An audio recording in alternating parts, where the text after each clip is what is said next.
Article, ठीक है।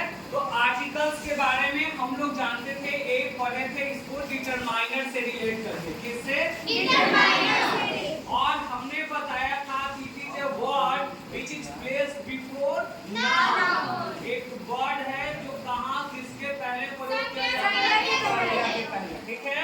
और जब हम बताए यहाँ पे आर्टिकल ये डिटरमाइनर का ही फॉर्म है, और इस आर्टिकल को बेटा दो भाग में बांटते हैं। कितने भाग में? दो भाग में। एक का नाम है डेफिनिट आर्टिकल, डेफिनिट आर्टिकल, और दूसरा का नाम है इनडेफिनिट आर्टिकल। अगर आपसे आर्टिकल्स की संख्या पूछे कि कितनी है तो 3 है ना। आर्टिकल्स के कौन कौन आते हैं? तो 3। पहला आता है ए, दूसरा एंड, तीसरा द।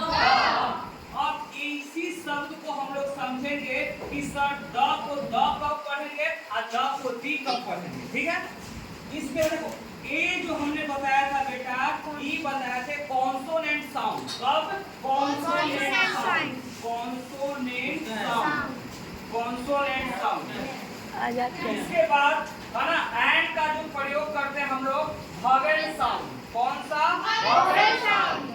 जबकि अगर हम बात करते हैं द का, तो एक कॉन्सेप्ट हमने अभी लिखा है, ठीक है।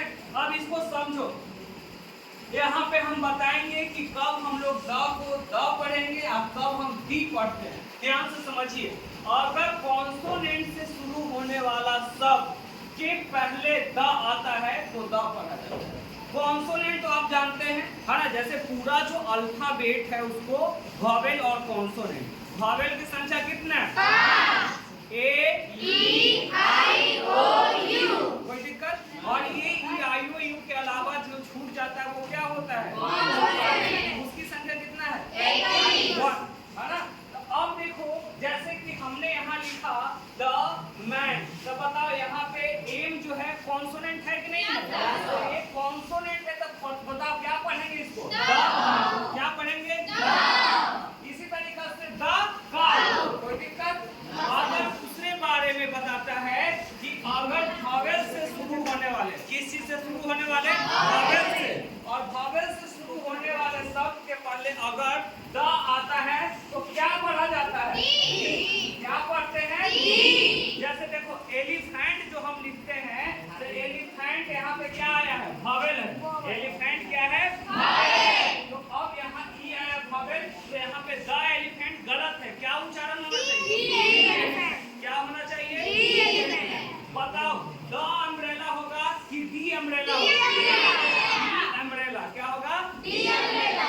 क्यों बेटा? क्योंकि यहाँ द अम्ब्रेला जो है वो वोवेल है कि नहीं। अम्ब्रेला जो हमने यूज किया, यू आ रहा है, ए, ई, आई, ओ, यू, यानी ये वोवेल के अंतर्गत में है। तो वोवेल रहेगा तो दी, कॉन्सोनेंट रहेगा तो द। कोई दिक्कत? इसके बाद एक और बात देखो, कहा है अगर द के बाद आने वाले शब्द पे जोर देने की आवश्यकता है तो द का उच्चारण दी होता है। एक बात नोट करो, यहाँ पे ही नहीं कह रहा है कॉन्सोनेंट वोवेल के बारे में, कह रहा है कि द के बाद आने वाले जो शब्द हैं उस पे अगर जोर देना है ना, तब हम लोग उसका दी का उच्चारण करते हैं। जैसे देखो कह रहा है this is the shirt which I like most, the गलत हो जाएगा। This is the shirt which I like most, माने यही वो कुर्ता है जिसको हम पसंद करते हैं, यही वो शर्ट है जिससे हम पसंद करते हैं। समझ में आया कि नहीं? तो उस शर्ट पे हम जोर दे रहे हैं। तो अगर पहला वाला देखोगे तो सेंटेंस के अनुसार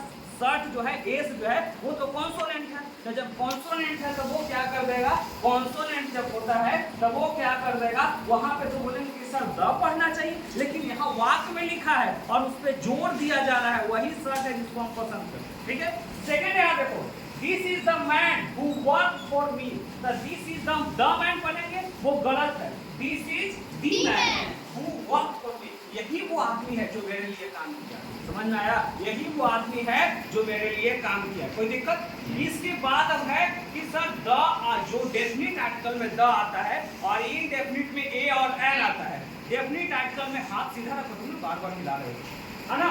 the is use before the names of range of mountain. Range of mountain का मतलब समझ लेना, ये जो माउंटेन पहाड़ जो है तो उसके किसी भी भाग को, रेंज को अगर दर्शाना है ना, उसके श्रृंखला को दर्शाना है, उसके चोटी को दर्शाना है, तो हमेशा हम किसका प्रयोग करते हैं? जैसे द हिमालयाज, द अर्देन था, कोई दिक्कत? तो अब यहाँ पे याद रखेंगे कि before the names of range of mountain, before the names of range of mountain, यानी जो पहाड़ के जो श्रृंखला है उसमें हम लोग इसका प्रयोग करते हैं। दूसरा देखिए, the is use before the names of river. Names का मतलब होता है नाम, ऑफ माने का, रिवर्स माने नदियां, नदियां के नाम के। जैसे गंगा लिखे के गलत है, द गंगा, द यमुना, कोई दिक्कत? द गंगा, द यमुना, ठीक है।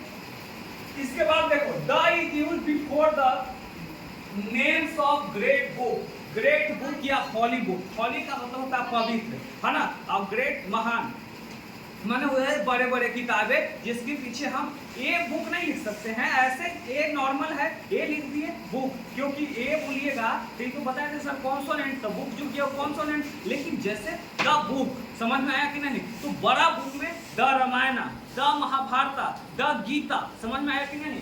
इसलिए हमने लिखा है द रामायण, द गीता, कोई दिक्कत?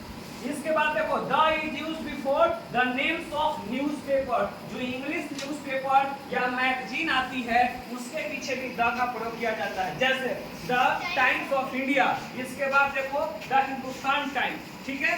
इसके बाद देखो, the is use before names of musical instrument, जो बजाने वाला यंत्र होता है उसके पीछे भी द का प्रयोग। जैसे देखो, द तबला, द पियानो, कोई दिक्कत? और लास्टली समझिए, the is use before religious community, national word, nationality words हो गए, और पॉलिटिकल पार्टी, जो राजनीतिक दल वगैरह है, ये सबको भी जब संबोधन करते हैं, जैसे बताओ भारतीय जनता पार्टी लिखते हैं ना, है कि नहीं?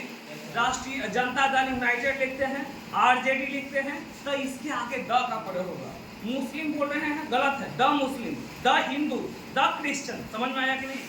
इसी प्रकार से देखो, पॉलिटिकल पार्टी को हमने लिखा है द भारतीय जनता पार्टी, इसी प्रकार से आप लिख सकते हैं द कांग्रेस। समझ में आया?